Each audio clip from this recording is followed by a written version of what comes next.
Hello everyone. કોસ્ટિંગની અંદર આપણા 4 chapter complete થયા ગયા છે. નંબર 1 પડતરના હિસાબો, નંબર 2 માલ સામાન હિસાબો 1, નંબર 3 માલ સામાન હિસાબો 2 અને નંબર 4 પ્રત્યક્ષ મજૂરી. તો કોસ્ટિંગની અંદર આપણે આજે નવું ચેપ્ટર સ્ટાર્ટ કરીશું. ચેપ્ટર નંબર 5 પરોક્ષ ખર્ચના હિસાબો.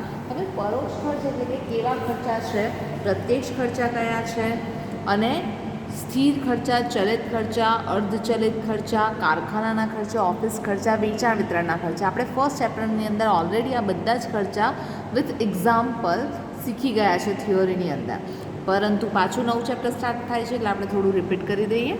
તો સ્ટાર્ટ કરીએ. પરોક્ષ ખર્ચા એટલે કે જે ખર્ચા આડકતરી રીતે ઉત્પાદન સાથે સંકળાયેલા છે તો એ ખર્ચાને પરોક્ષ ખર્ચા કહેવામાં આવશે.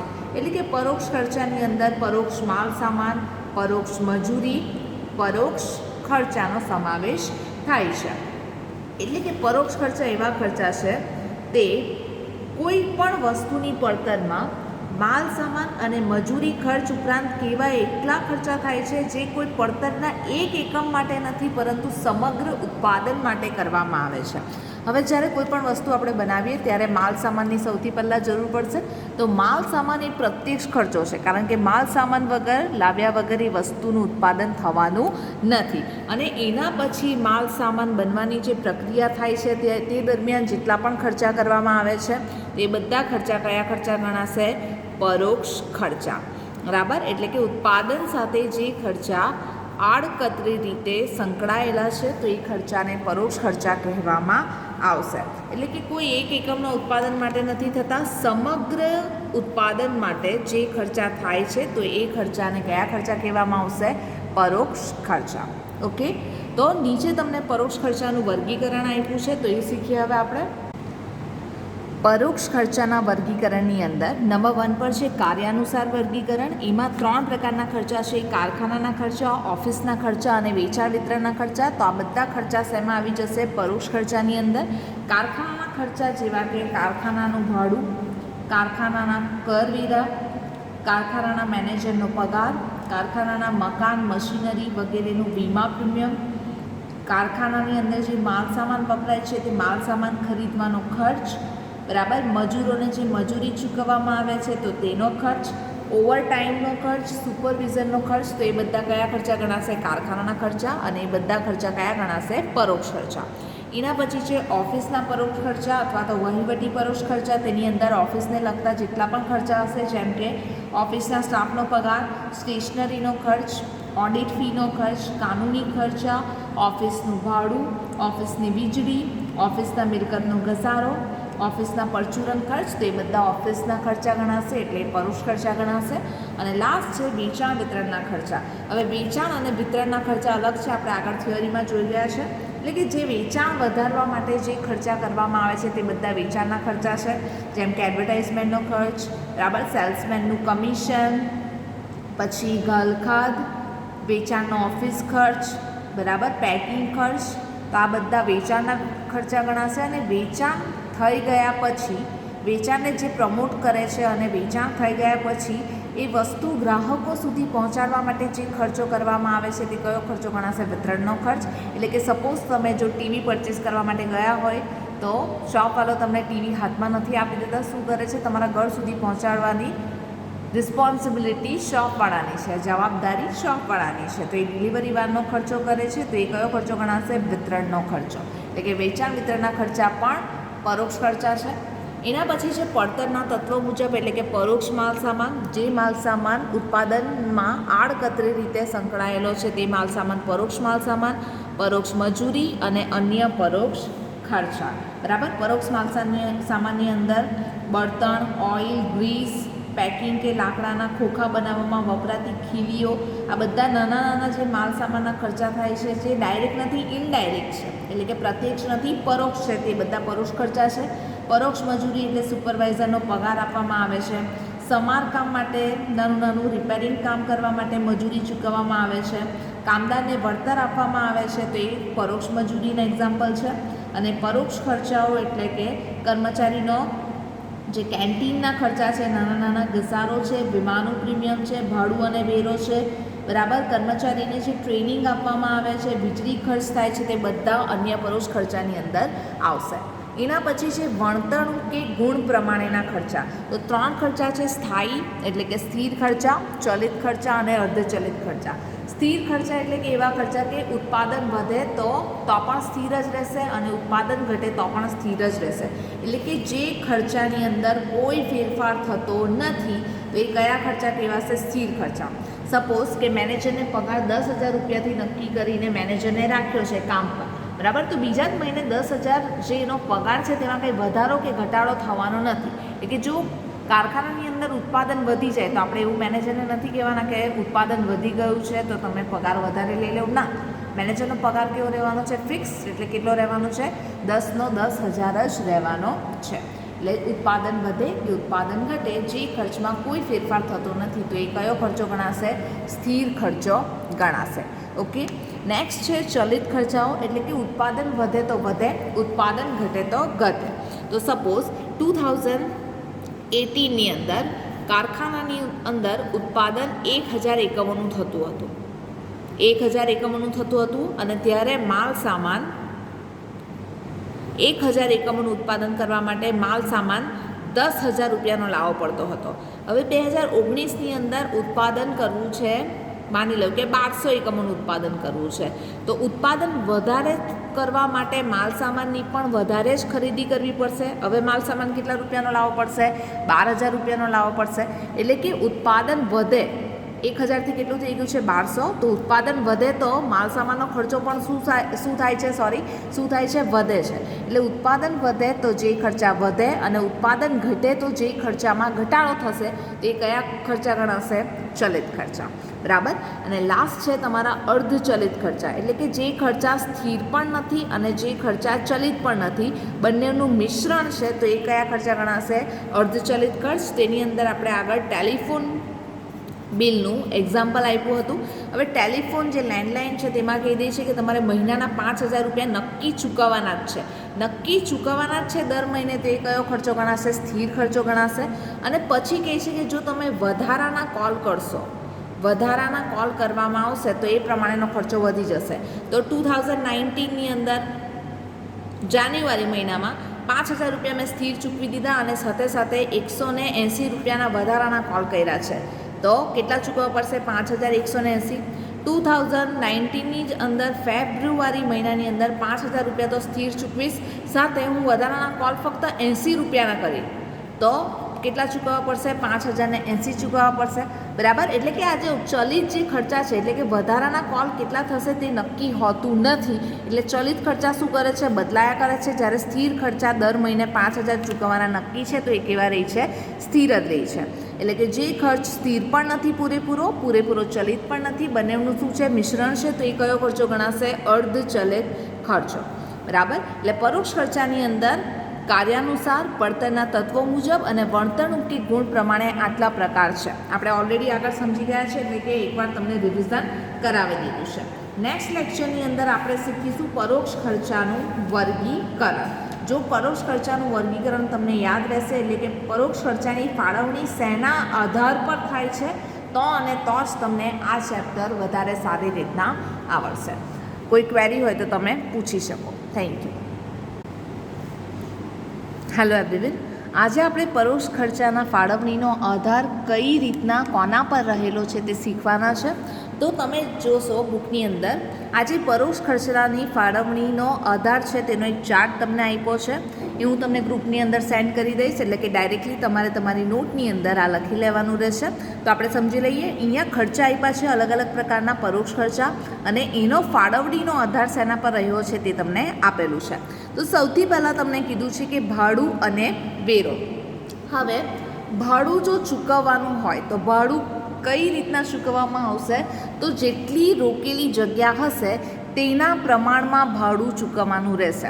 એટલે કે સપોઝ તમે રેન્ટ પર રહેતા હોવ તો ઓબ્વિયસલી જે નીચેનું મકાન છે ફ્લોરનું, બરાબર. જે નીચેનું મકાન છે તેનું ભાડું ઓછું હશે ને જો તમારે ઉપર નીચે બંને રૂમ જોઈતા હશે તો એનું ભાડું વધારે હશે. એટલે કે જેટલી જગ્યા રોકવામાં આવે છે એના પ્રમાણે ભાડું અને વેરાનો આધાર રહેલો છે. એટલે કે ભાડું અને વેરો જો સમમાં આપ્યો હોય તો એ કઈ સંખ્યાના પ્રમાણમાં વેચવાનું છે? રોકેલી જગ્યાના પ્રમાણમાં. તેવી રીતના જ વીજળી બત્તી એટલે કે જેટલા લાઇટના પોઈન્ટ્સ વપરાશે, બરાબર, જેટલા લાઇટના પોઈન્ટ્સ યુઝ થશે એ પ્રમાણે તમારે વીજળી બત્તીનો ખર્ચો ચૂકવવો પડશે. તો વીજળી બત્તીનો આધાર શાના પર રહેલો છે? પોઈન્ટની સંખ્યાના પ્રમાણમાં. બરાબર. એના પછી છે કે કેન્ટીનનો ખર્ચ અને સુપરવાઇઝરનો ખર્ચ. તો કેન્ટીનની અંદર જેટલા પણ કામદાર જમવા માટે જશે ત્યારે કામદારની સંખ્યાના પ્રમાણમાં કેન્ટીનનો ખર્ચો ચૂકવવામાં આવશે. એના પછી છે વીમો અને સમારકામ. તો વીમો શાના પર લેવામાં આવે છે? કારખાનાની અંદર મિલકતોની કિંમતના પ્રમાણમાં જેટલી મિલકતો હશે તેની વેલ્યુ પ્રમાણે તમે વીમા કંપની પાસેથી વીમો લેવ છો. અને સમારકામ પર કોના પર લાગુ પડે છે? યંત્ર કંઈ બગડી જશે તો યંત્ર શું ગણાશે? મિલકત. તો એના પર જ સમારકામ લાગુ પડે છે. બરાબર. તો વીમો અને સમારકામ શેના પ્રમાણે વેચાશે? મિલકતોની કિંમતના પ્રમાણમાં. તેવી રીતના જ પરોક્ષ મજૂરી તમને આપી છે. તો પરોક્ષ મજૂરી દરેક ખાતાની પ્રત્યક્ષ મજૂરીના પ્રમાણમાં વેચાશે.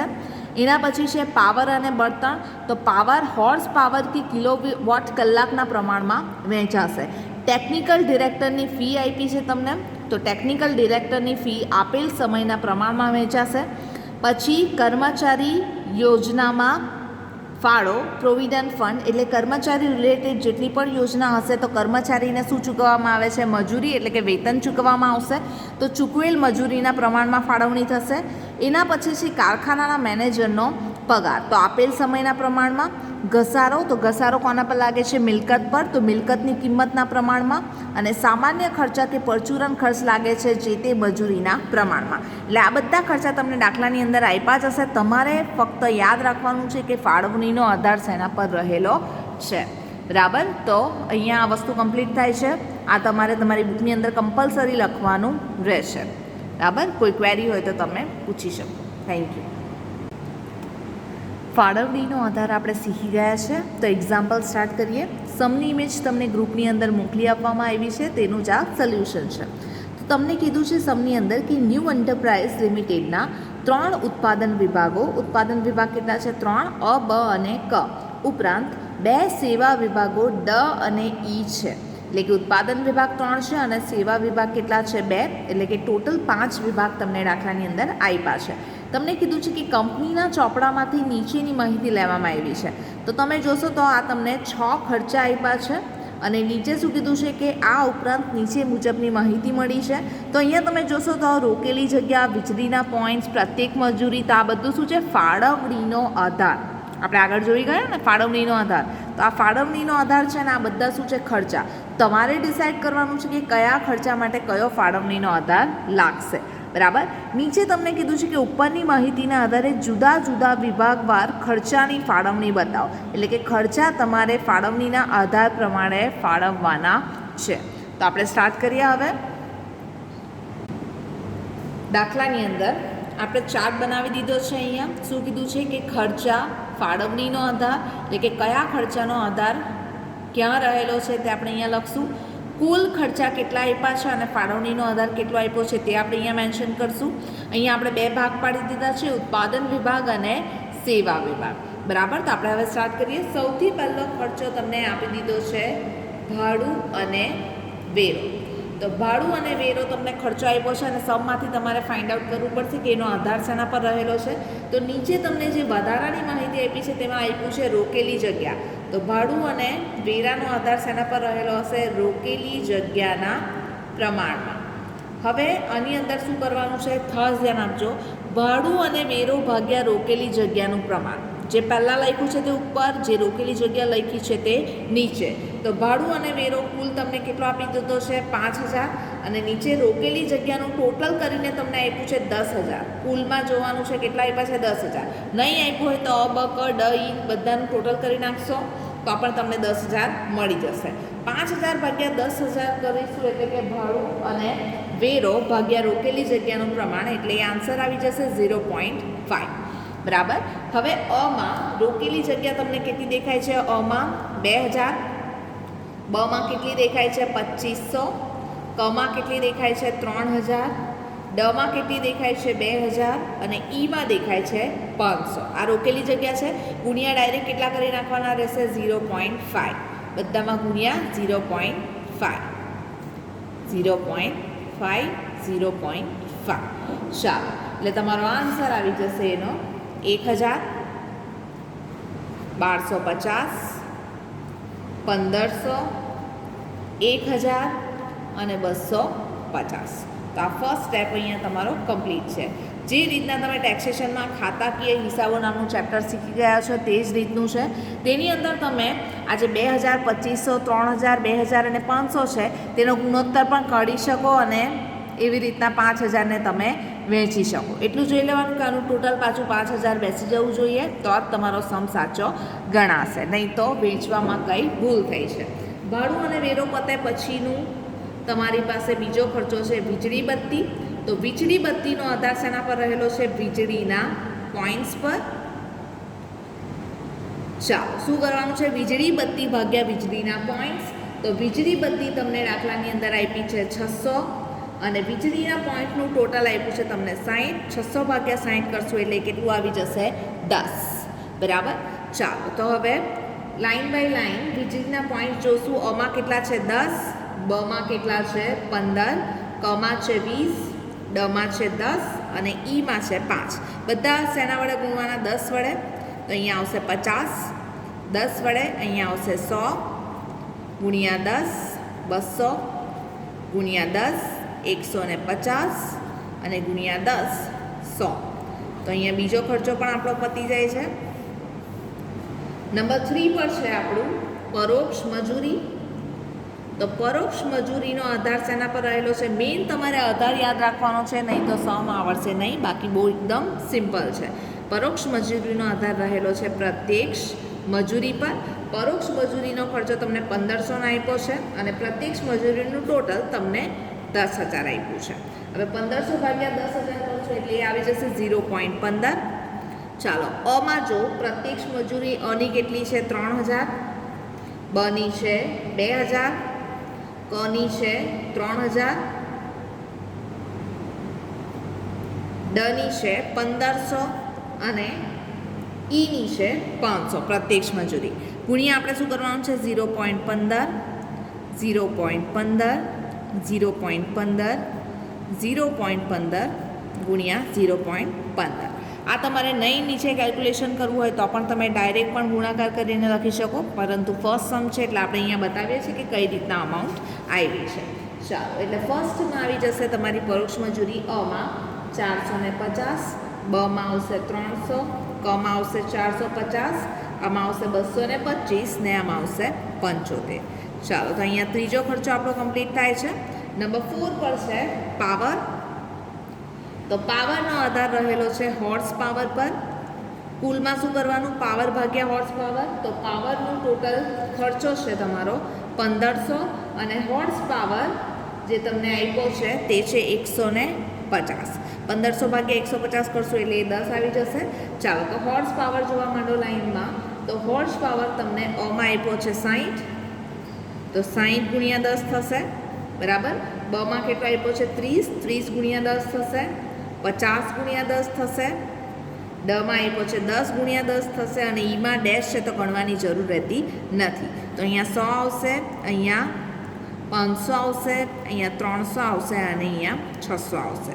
તો પાવર પણ આપણો કમ્પ્લીટ છે. નેક્સ્ટ પર છે યંત્ર પર ઘસારો.